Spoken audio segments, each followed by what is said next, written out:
Hello and welcome to the Revolution Pro Wrestling Uprising preview. This Saturday, Revolution Pro Wrestling returns to York Hall on December the 21st, and I, Dave Mark, am here with Andy Quildan to preview this Saturday show. Andy, how are you? I'm very good, thanks. Excited to be going back to York Hall, Bethnal Green, and my mind is blown by the fact that this is the last Revolution Pro Wrestling show of the year, the last one before Christmas, and the last one until February. So let's make the most out of it. Yeah, absolutely. It feels really bizarre to have that little 6-week period with no RevPro, but it definitely means that this one's got a bit of like a season finale feel to it, and with the card that's been put together, it's one I'm incredibly excited for. Yeah, absolutely. It's I say it time and time again. It's always all killer and no filler, and yeah, this Sunday is absolutely no different to that. So let's start with. Sorry, I said this Sunday. I'm so used to the Sundays. Is this Saturday is no different to that. Absolutely, an extra day's grace before the Christmas period officially begins. So Saturday is where it's at in York Hall. And let's begin, Andy, with a match that for me is absolutely fascinating. Leon Slater versus Isaiah in a 1-hour-long Iron Man match. Yeah, it's a first for Revolution Pro Wrestling. I think it's the first time it's ever been done in British wrestling in front of a crowd. And I can't think of two men more apt and two men more appropriate to be able to do this than Leon Slater and Isaiah. Of course, they've each won a singles match each, and they have that 30-minute time limit draw under their belts. Every single time they step inside a squared circle, there's absolute fire. It's like they're stylistically made for one another. They're both young, they're both hungry, they're both the future of this business. But you know, when we talk about the future, who's now is it? Who's present is it? Is it Isaiah? Is it Leon Slater? There's so many ways this contest can go. Will they start fast? Will they start slow? Will they be cautious? Will they throw caution to the wind? Have they strategized for, you know, what happens if they go up? What happens if they go down? You know, so many ways we can look at this contest, but this is going to be pro wrestling at its best in its purest form. And it's the exact type of contest that I'm here for. I'm here for all day, you know, as a wrestling fan, as someone who loves this crazy sport. This is a contest that the entire wrestling world should be taking note of. Both men are so fast, they're so powerful. We know Leon Slater in the past has traditionally struggled against the wrestlers, shall we say. We look at his matches with Jordan Breaks, how he struggled there against Zack Sabre Jr. Isaiah is a similar form to that, but Leon Slater's done a lot of training. He's prepared. He thinks he's more ready than ever. And of course, we saw Liam Slater, Leon's trainer, up against Isaiah at the weekend in Sheffield. And I think that Liam Slater, is it Liam? Leon? I think that Liam Slater has done an effective job in scouting out Isaiah, and it'd be interesting to see if any lessons that Liam has learned will help his trainee, his protege Leon in this 60-minute Iron Man match. It's just, you know, it's going to be crazy. I don't really know what to expect, but I know that I don't think there's two men that I'd rather see fight for an hour right now than Leon Slater and Isaiah. Yeah, it's I found it fascinating in Sheffield when the match came to its conclusion. Liam looked incredibly satisfied with the job that he had done, and the fact that Isaiah showed him a move set beyond what we've seen him use. He was experimenting a little bit. I feel like that was definitely something that Liam took away. And the fact that when these guys wrestled in 229, you had every single member of the Revolution Pro Wrestling roster standing around the arena to watch that match because they knew it was going to be special. And this one is going to be bigger, better, even more exciting. I cannot wait for it. It's also really interesting, Andy, you talk about pro wrestling at its best. A phrase that I've always associated with Revolution Pro Wrestling is also international dream match. And that is exactly what I thought when the match graphic dropped for Robbie X versus Mascara D. Yes, Mascara D is he's incomparable, really, isn't he? He's one of the most spectacular flyers in the world today. He's someone who's going to be the franchise player for CMLL. They've made no secret of that fact. He's got talent oozing off of him. He's got charisma oozing off of him. He's spectacular. And I think many people would look at him as a successor to Mystico in CMLL. And he's got a bright future ahead of him, and he fits in perfectly with the Revolution Pro Wrestling roster. He fits in perfectly with our ethos and our principles and exactly what we want pro wrestling to be, that melting pot of styles.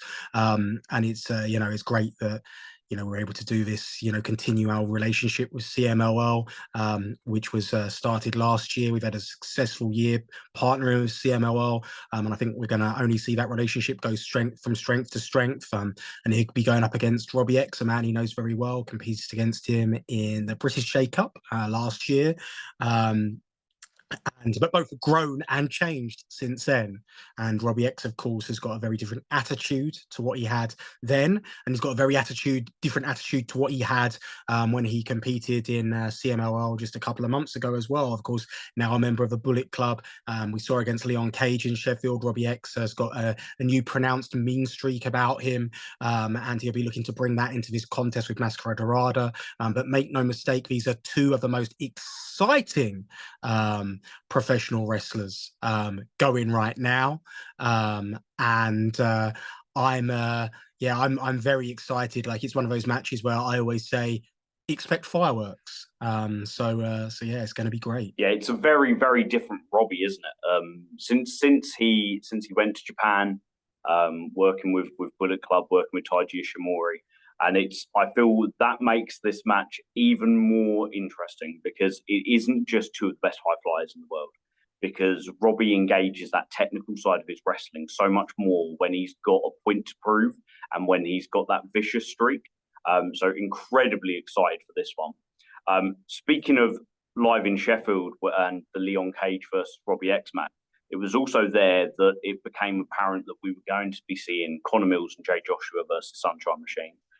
Jay Joshua, in particular, has been gunning for TK Cooper and Chuck Mambo for a few weeks now, and that is coming to a head this Saturday for the Undisputed British Tag Team Championships. Yeah, this unit of Jay Joshua and Conor Mills has proven to be very, very effective. They complement each other's styles perfectly. You've got the power of Jay Joshua. You've got the precision-like striking of Conor Mills. It's a match made in heaven or a match made in hell, whichever way you want to look at it. And they have proven to be more than formidable over the past few weeks, beating everyone in their path, using innovative tag team offense. Of course, Conor Mills is a former tag team champion. He knows what it takes to win those championships. Sunshine Machine have been conspicuous by their absence until this past weekend. And both the last two times we've seen Sunshine Machine in a Revolution Pro Wrestling ring, it's ended with Jay Joshua standing over the pair of them. So it's all or nothing for Sunshine Machine here. They want to be fighting champions. They want to prove a point. They want this to be the run of all runs. And they are certainly, the mindset they went into this run with was fantastic. They put it all on the line in terms of, saying if they lost, they would split up as a team. Of course, once they won that tag team championship, they kind of removed that self-imposed demon from their shoulder, so to speak.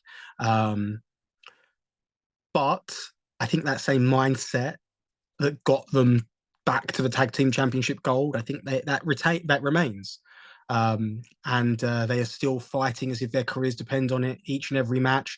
They look like they're having a bit more fun than they were having in the lead up. You can't blame them, can you? That pressure that was around their necks. But the lead up to that anniversary show, they had a huge amount of pressure on their shoulders. But they've overcome that now. They're smiling again.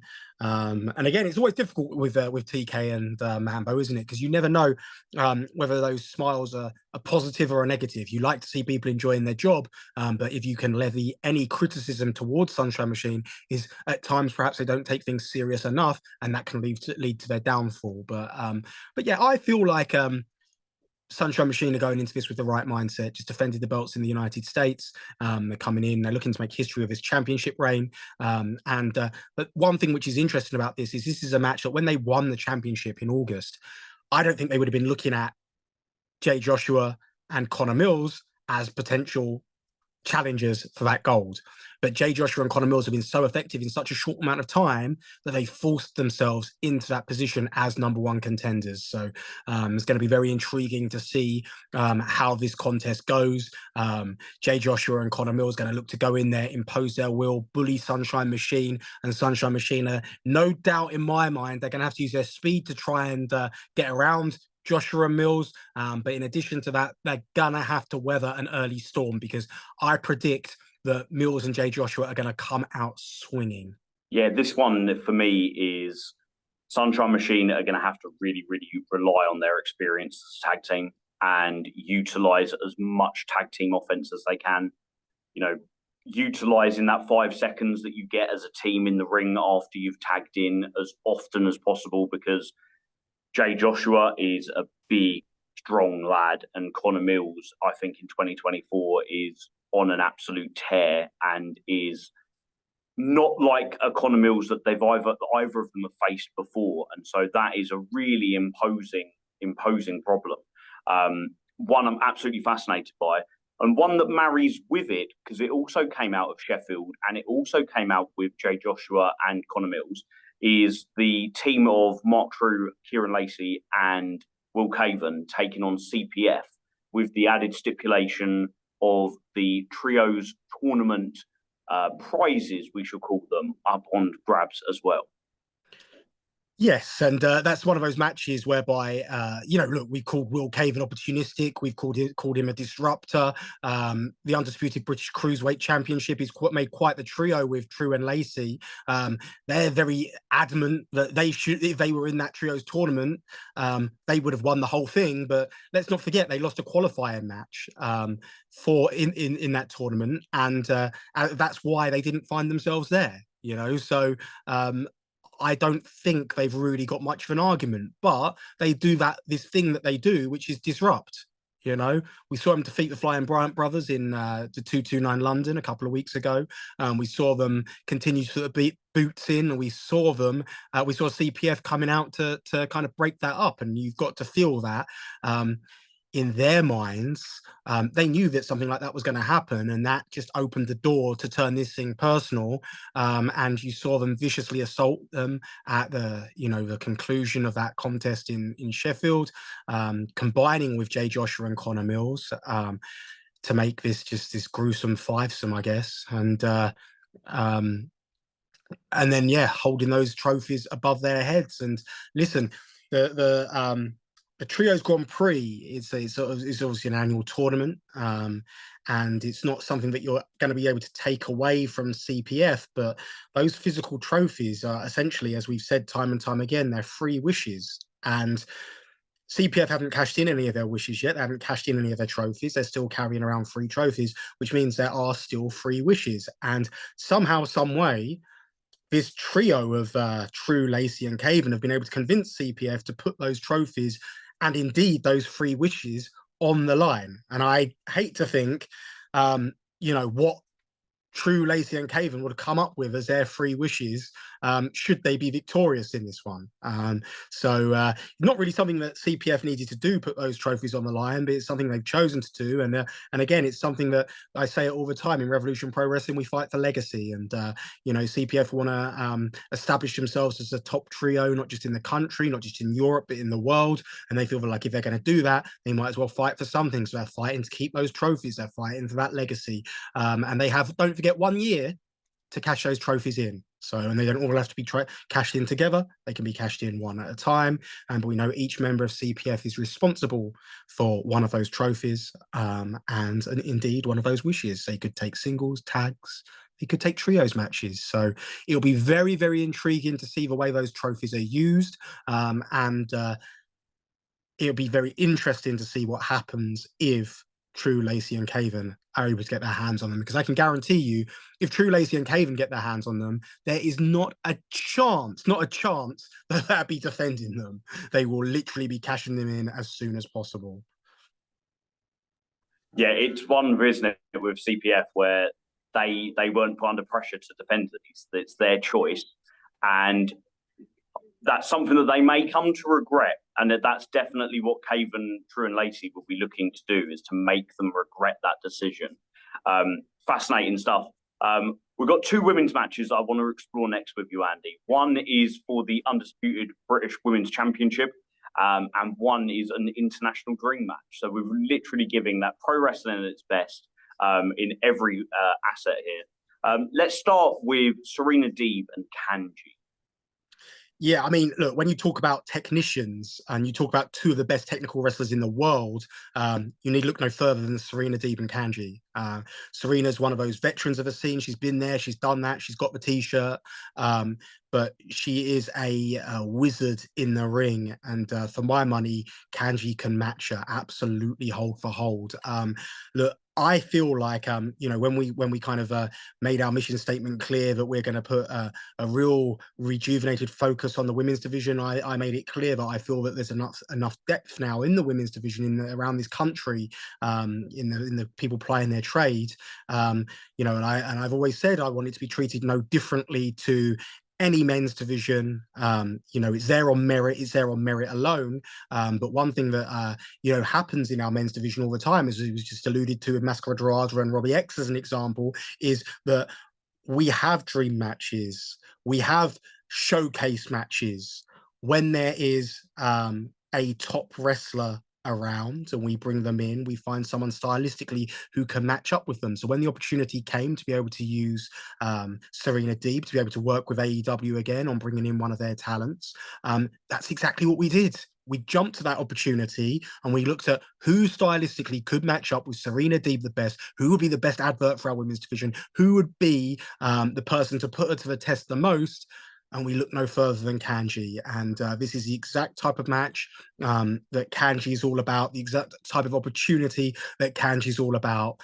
We know that when, look, this is one of the beautiful things about our relationships with CMLL, our relationships with AEW, with New Japan Pro Wrestling. When those wrestlers come into RevPro, they bring new eyeballs, because they bring their fans as well. They bring new eyeballs from around the world. And those eyeballs are coming to watch Serena Deeb compete.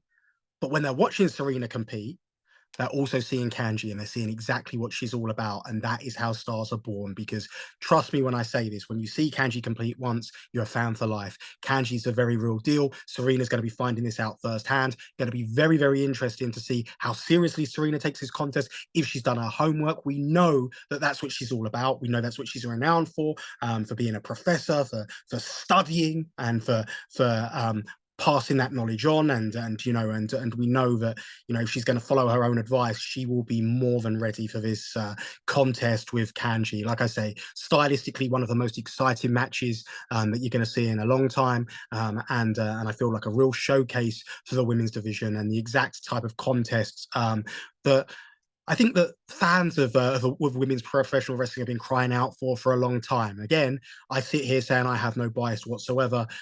We just look at it as professional wrestling, and we don't want to differentiate. We don't want to say a match from our women's division. We just want to say this is a great professional wrestling match. It's a great professional wrestling match between 2 great professionals. And for my money, you absolutely do not want to miss this one. Yeah, this one reminds me a lot of the booking of Zack Sabre Jr. versus Hechicero at the anniversary show, in the sense that you've got 2 incredibly technical wrestlers, and you know that this wrestling match is going to be very different to other matches on the card, because it is a celebration of pro wrestling. It is all different styles for all different fans, but it's certainly this is one where I saw that match graphic drop and my eyes lit up immediately, as Serena Deeb is someone I've wanted to see in RevPro for a very long time as an incredible technician, and Kanji has had an incredible year, so it makes absolutely perfect sense she was chosen for this. speaking of the anniversary show, it was at the anniversary show that Mina Shirakawa defeated Dani Luna for the undisputed British Women's Championship, and it is at Uprising that Dani has earned her way back to the top of the rankings and to get an opportunity to get a shot back at that title. This is a match which has been in the news this week because of the announcement of Mercedes Moné challenging Mina Shirakawa for the IWGP Women's Championship. And that adds an extra wrinkle to this one, doesn't it? Yeah, it does. Look, I think it's interesting, to say the least. And I think that the fact that you see that undisputed British Women's Championship have that stage, I think is very intriguing and very interesting. Of course, that's what happens when you get like international stars come into the UK, competing for the top prizes. It adds prestige to those championships. And I'm sure Mercedes Moné will be watching that match very closely. Of course, she's competing for the Strong Women's Championship at the Tokyo Dome. And, you know, look, if Mina can get past Dani Luna, then can we have a conversation? Absolutely, we can. But look, Mercedes Moné is an international superstar, and there would be a lot to, there'd be a lot to discuss, if we're gonna get that done, if we're gonna get that deal done. But this may be all a non-equation. We may be getting ahead of ourselves. We may be getting too excited because Mina Shirakawa is going one-on-one with Dani Luna, and Dani Luna is someone who she feels she's not someone who complains in defeat, but obviously she took the challenge of Mina Shirakawa on what, 5 days notice, 6 days notice, something like that. It wasn't long anyway. It was less than a week's notice that Dani Luna took on that challenge of Mina, because of course originally she was scheduled to be competing against Stephanie Vacour, who could no longer compete due to contractual obligations. So we pivoted. We brought in Mina Shirakawa. We leveraged our partnership with New Japan Pro Wrestling to open the door to a potential future partnership with Stardom, which is something which absolutely we can look out for in 2025 and beyond. And that has kind of led Mina Shirakawa to win and shock the wrestling world, if you will, by winning that undisputed British Women's Championship. Of course, Mina was able to defend that undisputed British Women's Championship against Lizzie Evo, looking very impressive. And she's made the fact clear she wants to be a fighting champion, and she wants it to be a very legitimate championship reign. But coming out of that Global Wars Royal Quest weekend, it was Dani Luna that left with all the momentum after pinning Mina Shirakawa at the Crystal Palace National Sports Centre at the New Japan Pro Wrestling Royal Quest show, meaning that momentum is on the side of Dani Luna going into this contest. And now I think perhaps one of the most important things when you talk about championship matches and when you talk about just matches in general, one of the most important things in all of this is confidence. And Dani Luna will now walk into this contest with confidence, knowing that she can defeat Mina Shirakawa. If it wasn't for that tag match, she wouldn't have known that before. And in many ways, I think it's almost a blessing in disguise, because Dani Luna would have liked to have been at Global Wars. She would have liked to be the one competing against Mina at Global Wars. But of course, it was Lizzie Evo who upset her, and Lizzie Evo who got there first. Lizzie Evo got that first opportunity.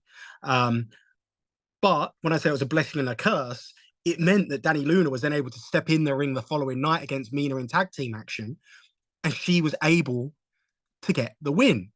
And now she knows, there's no question mark about, can I pin her? Can I beat her? How would I do things differently? She knows how to do things differently, and she's got the different result that she needs to give her the confidence to take her into this contest. So it's, to me, as far as I'm concerned, it's a very even contest. It's impossible to pick who's going to win. Obviously, there are huge international ramifications on this one, but it's one of those things when you think about the women's division. When you think about the women's division specifically in Revolution Pro Wrestling in the United Kingdom, you think about Dani Luna. She's the poster girl for that, and you feel like if Dani Luna is able to pick up the win, perhaps Dani Luna may be the one who's defending the championship internationally, because perhaps Dani Luna is going to take that championship into TNA and defend it there. All these possibilities. But regardless, we've got two international superstars competing at York Hall, Bethnal Green this Saturday. And it's, like I say, it's it's one of those dream matches, and we're just privileged to be able to see it twice. And it's one of those matches at the top of this year. If you'd said we're going to get to see Mina Shirakawa versus Dani Luna, you'd be like, "You're crazy, man." And especially given, you know, Mina's current race profile, competing very regularly in AEW. So it's, you know, it's even greater for fans to be able to see her. She's an international superstar up close and personal. Don't take these days for granted, is what I'm saying. But yeah, it's a testament to them and a testament to the women's division that we've got two such strong matches on this York Hall card. And it's you know, it's these nights when legacies are made, and people just remember them for a long time to come. It's just such a historic venue, history dripping off the walls, and there may well be some more history made this Saturday. I think something you said there, Andy, was really important. It's the fact that Dani wrestled Mina at the Copper Box with only a few days' notice, whereas this time she's had much longer to prepare for it. And we talked earlier about Will Caven, True and Lacey being disruptors. I'm sure that Dani Luna would very much enjoy disrupting the plans that Mercedes Moné has teased this week through social medias, and to make sure that the world is not overlooking her. It brings us, Andy, to our main event, a match which I feel is the pinnacle of British wrestling as we are in 2024, with Luke Jacobs versus Michael Oku for the undisputed British Heavyweight Championship. Yeah, this is perhaps one of the most intriguing contests that I can remember in a long time, which is very interesting considering the fact this is the fourth time that they've competed with each other, 2-2. So I guess we could look at this one as a rubber match, if you will, but there's so much more at stake in this contest. As you say, they're two premier performers in the United Kingdom, two of the very best. They headlined the biggest show in Revolution Pro Wrestling history. They did it as two British professional wrestlers over the most important prize in the industry. And on that night, it was Luke Jacobs who came out on top, perhaps Luke Jacobs coming out on top in the most important contest of all their clashes. And it's the one that will be remembered in the history books because of the stage it was on. There's no mistaking they are, as far as in the ring goes, two of the absolute best. But Michael Oku will let you know that being a champion is way more than bell to bell. It's everything else that encompasses it. And he understands as a champion. It's interesting because he kind of goes into it thinking about the words that Will Ospreay said to him ahead of that high stakes championship match right at the top of this year. And at the time, Michael Oku never understood the words that Will Ospreay was saying to him about the weight of responsibility of being the undisputed British heavyweight champion, about holding the most prestigious championship gold in the whole of Europe. And Michael Oku's now almost parroting those lines of Will Ospreay and saying, I don't think you're the guy. You know, you beat me on one night. But the work doesn't stop there. That's where the work starts. And I think Michael Oku needs to know, he needs to know more than anything, if Luke Jacobs is that guy or whether his time is still now. It felt that as we were approaching the anniversary show, it felt like almost a climax for Michael Oku. You know, it was well documented that he's got the attention of the entire wrestling world. He's got options, so to speak. And he started off his quest back for this heavyweight championship by saying he can't go unless he has another crack at that gold. You know, and I'm not sure if he understood the reasons why even then at this time. But I think as time's gone on, it's kind of, perhaps Michael's thinking to himself, you know, maybe it's still my time. Maybe, just maybe, it's the opportunity for me to prove that I am, or at least still should be, the undisputed British heavyweight champion. And the reality of the situation is that we're going to find out. We're going to find out this Saturday at York Hall, Bethnal Green, because Luke Jacobs is going into this contest pissed off. He's going into this contest angry. He's going into this contest knowing that he doesn't have the respect of Michael Oku, but I think in Luke Jacobs' mind, he's going to absolutely beat that respect out of Loku this Saturday at York Hall, Bethnal Green. This one is personal. There's serious animosity involved now. And it's also all about business, all about the business of being the best, the most prestigious championship gold in the whole of Europe. Hands down, no debate. It's a championship gold that's been defended in Madison Square Garden, the Copper Box Arena, Mexico. And of course, so many of those historic championship matches have taken place at York Hall, Bethnal Green. This is Luke Jacobs' first defence at York Hall, Bethnal Green, and he wants it to be the first of many. It's really a case of the irresistible force versus the immovable object. But Luke Jacobs and Michael Loku, the two very best wrestlers in the UK right now, will collide in a match befitting of a main event anywhere in the world. And look, we may be coming to a close in 2024, but we may well be looking at our late contender for the match of the year. And I think that can ring true about any match on the card. This Saturday at Uprising, from the fantastic Iron Man match with Zack and Leon Slater, all the way through to that undisputed British Heavyweight Championship match and all the dream matches in between, York Hall, Bethnal Green is a place you're going to want to be this Saturday. I absolutely echo all of those sentiments, Andy. I couldn't agree more. Before I let you go, Andy, any final words ahead of Uprising? Just be there. You know, don't take these nights for granted. That's what we've been saying time and time again. I think people do take them for granted because we are so consistent here at Revolution Pro Wrestling, top to bottom, great cards. I know we're close to Christmas, but this is a perfect Christmas gift to the professional wrestling fan. And that's a world-class night of pro wrestling at its best. Don't forget, if you can't be there, check out RevProOnDemand.com, where we'll be attempting to stream this thing live. York Hall's got the worst internet in the world, but we're doing what we can to counter those issues. So hopefully we will have a good showing this Saturday. If not, of course, we'll get it up. You know, if the stream doesn't work out great, we'll get it up within 24 hours on RevProOnDemand.com. It's the best value in the whole of wrestling. And don't forget, you subscribe, you get, you know, it's whatever it is a month, pennies to the pound, you know, whatever it is a month, you know, you'll get all the access to the back catalogue as well as all the live streams, and you can cancel any time with no commitments. So it really is absolute top quality value. So please check it out, RevProOnDemand.com. If you can be there or if you can't be there, we need your support. So yeah, that's all I've got.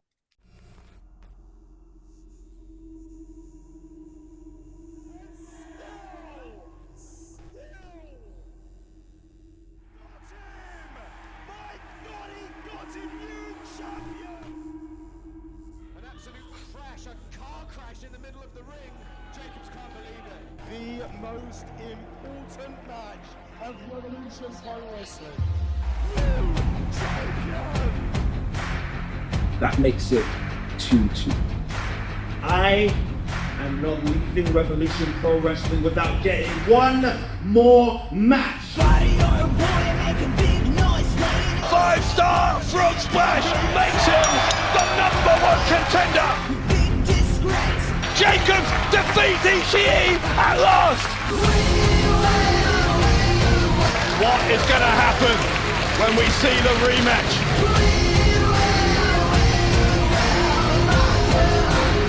Since losing my championship, I have gone through war after war after war. You need to beat me one more time. Here we are, Mike, all over again. You have found yourself in the firing line, staring down the barrel of the young gun. We're going to find out who the best really is. And like deja vu, you are wanted dead or alive.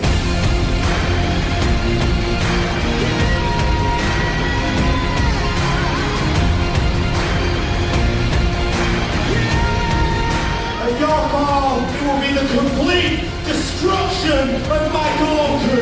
Jacobs and Loku gonna go at it one more time for the undisputed British Heavyweight Championship.